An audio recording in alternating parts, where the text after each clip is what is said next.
From a leadership perspective, the hardest thing as you scale a business is to really trust people. And I think when you start off and you have your first 2, 3 hires, you say you trust them, and you really do, and you have to, because you're running a million miles an hour. And as you scale, the test is really within you and the leadership team to say, do you really trust them? Do you allow them to run? Do you allow them to make decisions? Do you allow them to fail and be okay with it? And allow them to then flourish from learning from that, because you didn't become an entrepreneur by winning every time. I can guarantee that. So how do you allow your team to have that same mindset, but without the detriment of I fail once and I lose my job? Welcome to Grow Think Tank. This is the one and only place where you will get insight from the founders and the CEOs of the fastest growing privately held companies. I am the host. My name is Gene Hammett. I help leaders and their teams navigate the defining moments of their growth. Are you ready to grow? Today, we're going to talk about how do you lead a passionate team? Do you think passion should play a role in your business? Well, our guest today absolutely does, and he actually starts off our interview with an example of that. I'll give you the quick version of that. You can have employees that come in with low energy, not much, real drive and engagement around the services or products you have, or you can come in with someone who is absolutely excited and really driving things forward. Which would you rather have? We know the answer is that passion matters inside of our culture, and it's a lot of fun to work in a company where people are aligned together around the product or service. And so today's podcast is on how to lead a passionate team. Today, our guest is Adam Kroener. He is the founder, CEO of Carbliss. Carbliss was number 7 on the Inc. list, over 27,000% growth over the last 3 years. Let me say that again, 27,000% growth. They are growing fast, only 50 employees, but what you really want to take away from this episode is his evolution as a leader happened before he started the company. So he comes into this with a much more keen aspect for the power of leadership. Now, if that's you, great. If it's not you, if you don't have the leadership skills that you really need to, and they haven't evolved as your company is evolving, then you want to pause for a second. You might want to listen to this episode first, but you want to actually reflect on this. And then I would invite you into a conversation with me, because if you're not evolving your CEO skills, your CEO mindset, the energy that you bring to it, and are able to align those around you, whether it be through communication, tough conversations, or just being able to get that buy-in you need, then we need to talk about that. And we really work with companies that are growing fast. There's a big opportunity in front of them, but they know that they've got some people problems in the way and they want to solve it. With that being said, my name is Gene Hammett. I'm an executive coach.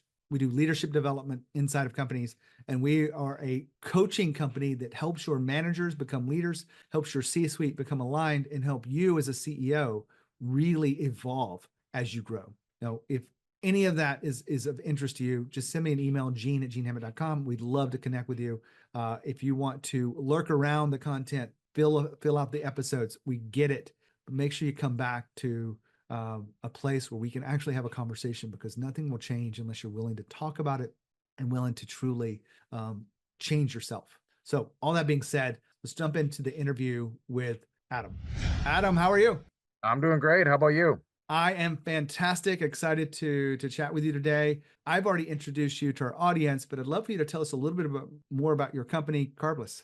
So in summary, Carbliss is a canned cocktail. So think vodka lemonade, vodka cranberry, tequila margarita.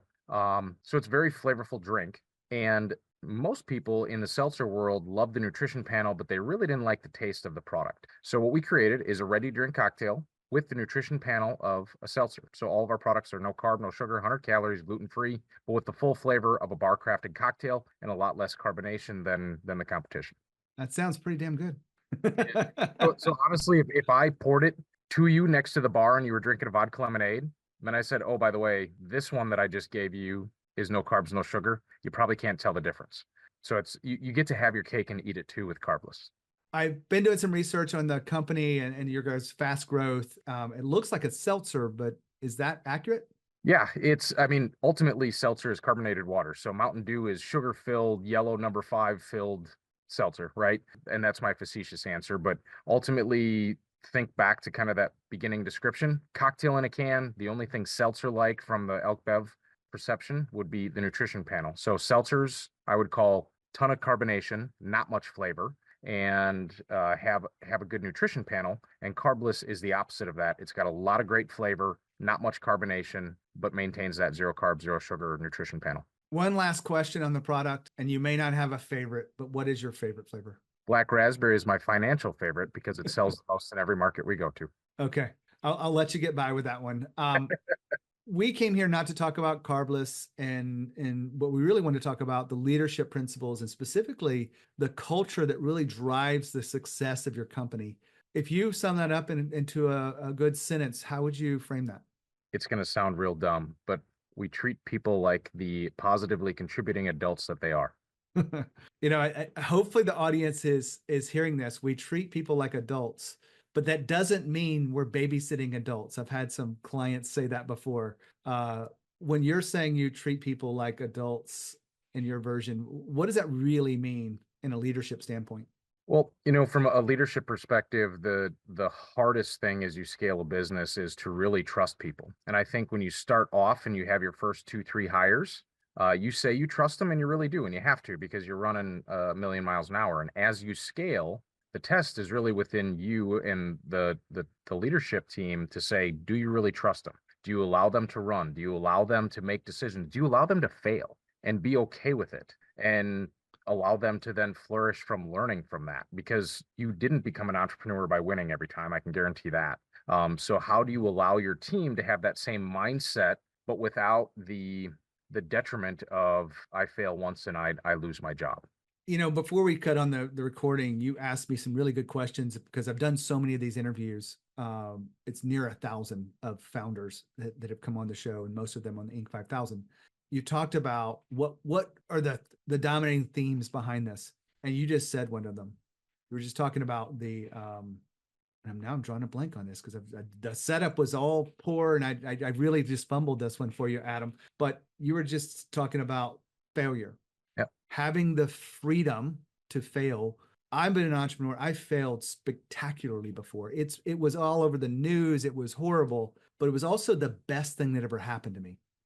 Because I was able to, this isn't about me, but it really was a springboard forward in a way. And a lot of our employees are afraid to put it out there, afraid to share their ideas because they might get laughed at. What I'm hearing from you, that doesn't fly at Carbliss.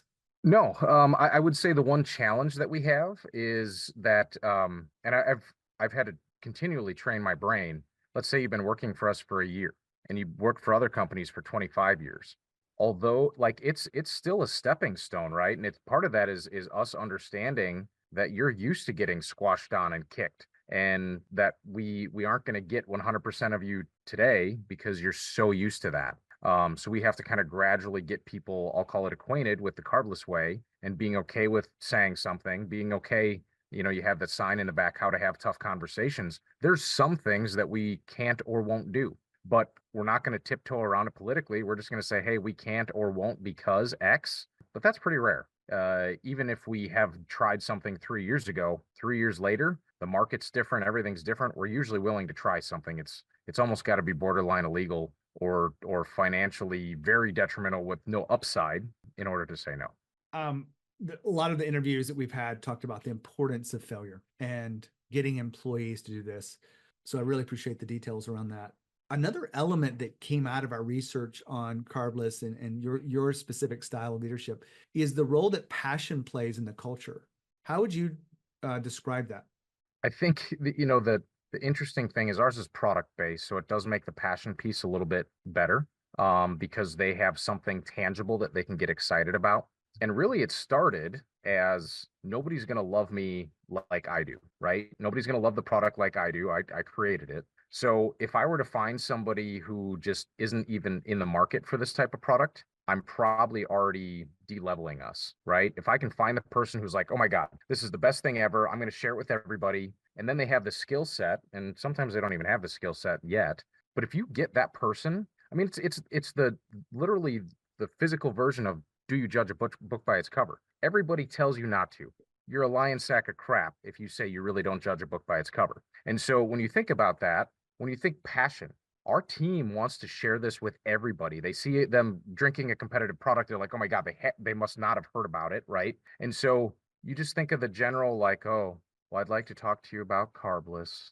Is that something that you think we can fit into your bar, restaurant, or your liquor store compared to, oh my gosh, I've got one of the best selling products in this market. Actually, it's the best selling product. The flavor is better than anything else that you've ever had. And oh, by the way, we're one of the fastest growing businesses. Ultimately, the ask is the same. But when you have somebody who's passionate and they have the desire to get this product into market, it honestly makes my job a hell of a lot easier. I'm a firm believer that everything is very selfish. And the selfish part is it makes it easier for me when my whole team is passionate about what they do. Adam's been talking about failure. We've got to talk about the importance of allowing our employees to fail. I don't mean catastrophic failures, ones that will, damage your reputation long term or, cause an impact to your bottom line. But if people are afraid to share their ideas, then you won't have the innovation and growth that you need to. And so you want to create the kind of culture and leadership that really does allow for failure to happen. There's been many guests on the show that have talked about the importance of celebrating failures and giving out awards for failures. Maybe that's a little further down the road for you, but failure is not something to be avoided because that means we're playing safe. We want to play to win. That means we take chances and we're willing to throw a Hail Mary every once in a while to get the movement. Now, those are sports references. If I lost you in there, in other words, failure's okay. In fact, failure can be celebrated and can be a part of the culture that allows us to move forward because we learn from every failure. Every entrepreneur I know has failed at some point, sometimes big and small, but they've learned from it and they've grown from it. And that is the reason why they are who they are and they've created the success that they have. Back to Adam. I've got to ask you the question because not everyone has the kind of passion for a product like this. It's just not natural, but you can hire people that have passion for other things. How are you assessing someone's capability to express that passion before you even work with them? That's a good question. And I don't feel like most questions end up being on some version of repeat. I've never gotten that one. So through our interview process, which any recruiter on LinkedIn will tell you our process is too long. But we're also the type that as soon as we find the right person, we just move forward. We don't put people in a queue and wait. And so if it's that person, it's methodical. Our process is focusing on hungry, humble, and smart, which is a book called The Ideal Team Player. And there's a lot of reasons as to why that is important. But then in between there, I am the last, call it, interview. And with 80% of our people, I'm not actually interviewing them. They already have the job. I'm just trying to get to know them. But prior to that, our second to last interview, which is our EVP, will say to them, hey, why don't you go get Carbliss? If you haven't tried it. So I would say 90% of the people that are interviewing are because they already love the product and the brand. Mm-hmm. So that's a leg up. For the 10% that haven't, usually they try the product and then they have this epiphany of, holy crap, this makes so much sense. And then they get even more excited. So it is a bit product based. Now it has been able to turn into culture and Carbliss brand based, where, I mean, we were talking that, yes, we're on the Inc. You said you generally are interviewing Inc. 5000. We have grown to the point of almost 50 people and we have fired 4. Nobody has ever quit. And when you think about that statistic and what am I most prideful of? Honestly, that's it. To say that we've grown 27,000% over 3 years and not had anybody quit, because fast growth companies are never easy to manage in that way. But when people hear that and they already love the product, then they get to work for a company that they know people love to work for. And so like it's a combination of everything. And our leadership team sees it and they believe it. And the more we keep winning, the more their mindset is shifting to the concept as well. Well, as you have scaled, and congratulations on 27,000%. If anyone's doing the math, it's hard to keep that going, and it's really impressive. I sit on this side, and rarely do companies have that level of growth over a 3-year period. So, how do you scale passion as you've been talking about? Well, I would say part of it is, to this point, I am still involved in every interview, and it's not the interview, right? The culture is something that we are very, like, right from day one. I've worked for enough companies in the past, so have other people on our leadership team, and it's always been at the core of what we wanted to focus on. So the hard part is when you start to look at culture after 200 or 300 people, you've already got a culture whether you like it or not. Mhm. The benefit of focusing on culture day one is that it's always at the forefront. And we've always focused on the way we like to say it is we have a great thing. We're not looking for anybody to come in and change it. Never. In fact, if you start mentioning it or we think that's the feel, you're out. But every single human who comes onto the team should enhance what we have. And if they're not an enhancement, then they're clearly not a fit for the team. That similar mindset plus the enhancement piece just creates a team of hardworking, passionate people who wake up and just want to do great things day in and day out. Adam was just talking about culture being a focus, and culture is very important. You may think that getting the work done, hitting your KPIs, all matter, and the bottom line matters more than anything. I'm going to tell you right now, your people matter more than your bottom line. Your ability to attract the right talent, your ability to keep the right talent, your ability to lead them and help them grow is all defined by the culture that you decide to set up. Now, one of the things that we do in cultural transformations is help people understand what's getting in the way and remove it. That's the first step. So if you have something that is in the way of your culture and you want to remove it, then take action to do that. If you need help identifying it, maybe it's a blind spot and you really just need someone from an outside perspective. I'm happy to be that thought partner with you. I've done this for more than 10 years with my clients. So I'd love to help you grow your business by being a better leader and creating a culture that aligns with what you're trying to accomplish. And as you grow, it changes. That being said, culture is very important. Back to Adam. I want to switch the conversation a little bit away from the passion and culture element, but like leadership. When you notice leadership or passion isn't present for whatever reason, maybe it's little things or so whatnot. How does your company rally for that? Part of it is understanding that we're all human. And so I was trained to be a Dale Carnegie leadership instructor about 5 years ago, 6 years ago, something like that.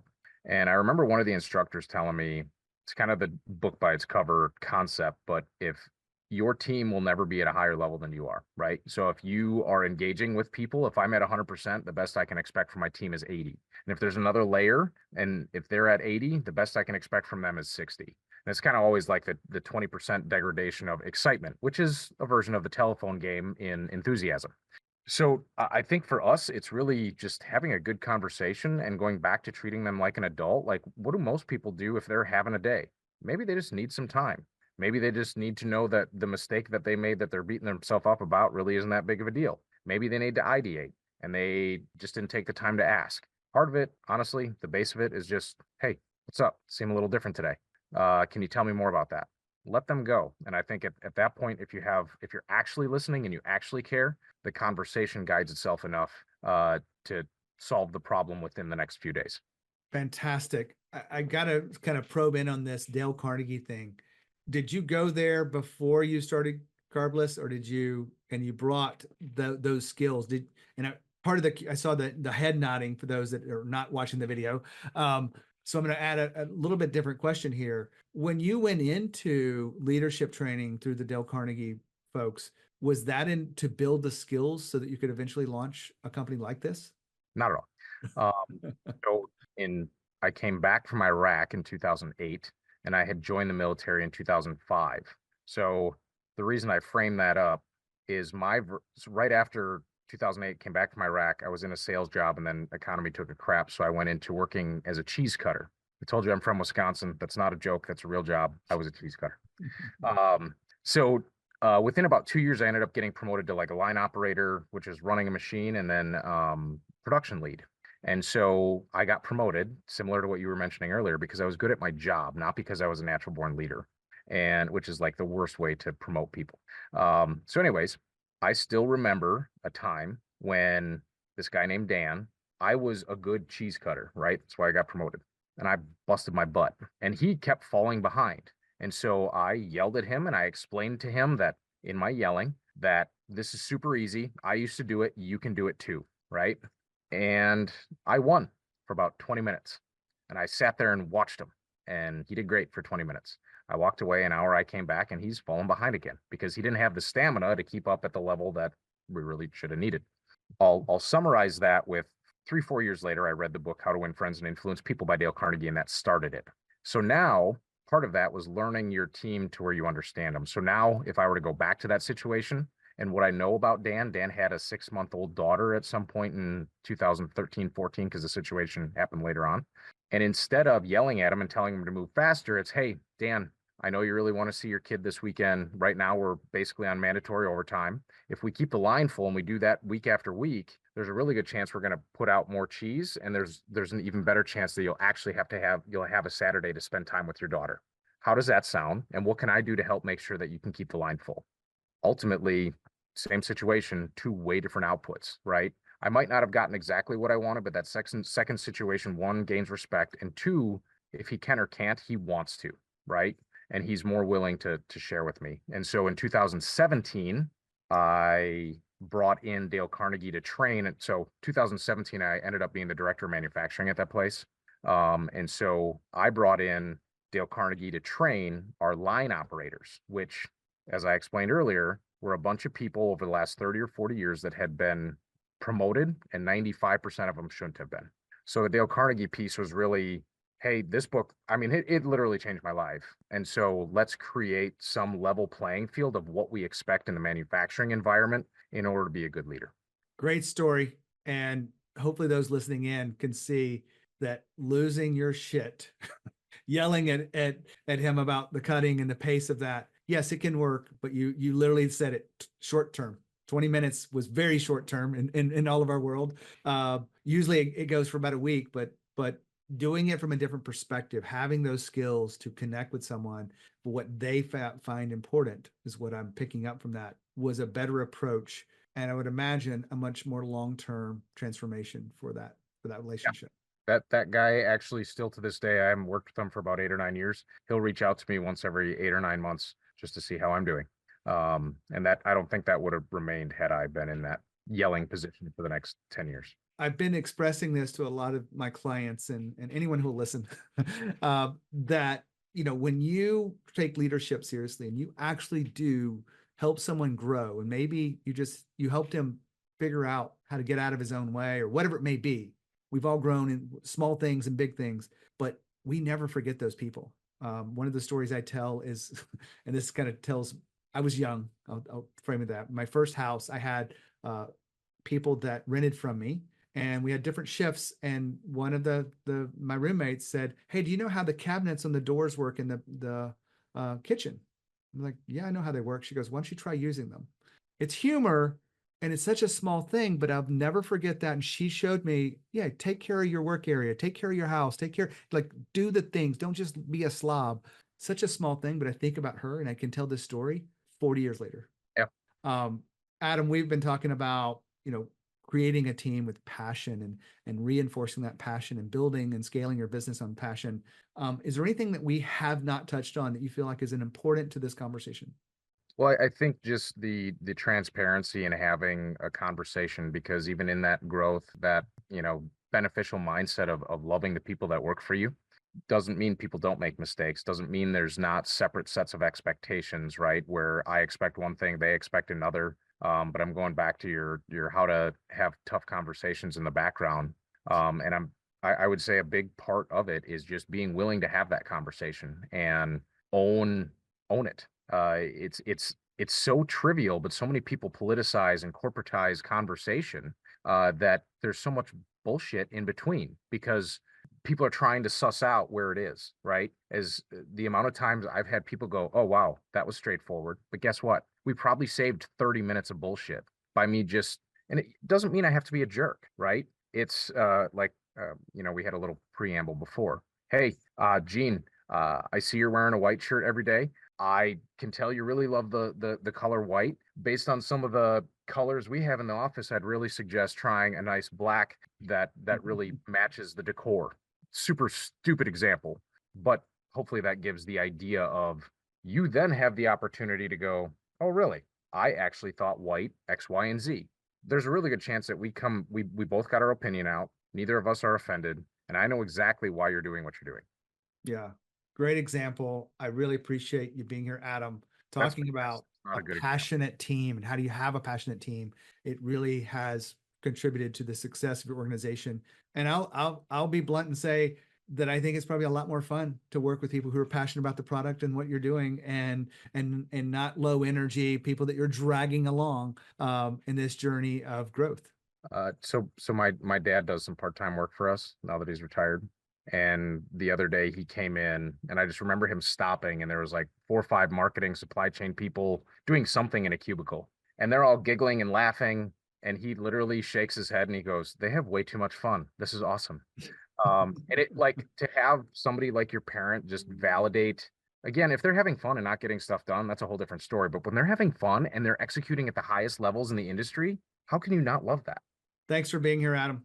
Thank you, Gene. Wow, what another great interview here on the podcast. I love the topic of a passionate team and leading a passionate team. It takes your level of leadership to that next level and will challenge you. If you don't have the kind of team that Adam was talking about here, and their results speak for themselves, 27,000% growth rate, number 7 on the Inc. list, it really is something that you can connect to. And we've done this over and over and over for our clients. So if you are a company facing a big opportunity and you want to make sure you're aligned and you have the people problems addressed as you know you scale and you need to, then reach out to me, Gene@genehammett.com. When you think of growth and you think of leadership, think of Growth Think Tank. As always, lead with courage. We'll see you next time.